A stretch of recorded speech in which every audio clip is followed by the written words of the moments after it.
Nalgonda Warangal press club ఆధ్వర్యంలో నిర్వహిస్తున్నటువంటి police సంబరాల్లో నన్ను పిలిచినందుకు నా అదృష్టంగా భావిస్తున్నా. మరి మీ అందరి బ్లెస్సింగ్స్ ద్వారా ఈరోజు ఒక ఎమ్మెల్యే హోదాలో మీ దగ్గర పాల్గొనడం కూడా నిజంగా నాకు చాలా సంతోషంగా ఉంది.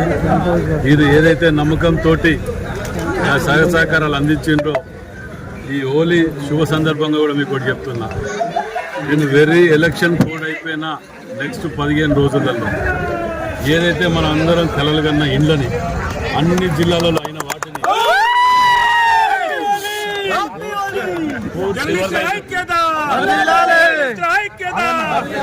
పూర్తి స్థాయిలో ముఖ్యమంత్రి గారి ఆదేశానుసారం తప్పకుండా మీ ఇంటి జాగాలో గతంలో ఎప్పుడు ఏ తీరుగా కాకుండా మంచి ప్లేసును చూపించిన వాటిలో 4-5 ప్లేసులలో మనం వేరుకొని దాంట్లో మనం ఏర్పాటు చేసుకోవడానికి పూర్తి స్థాయిలో సహకరిస్తాం.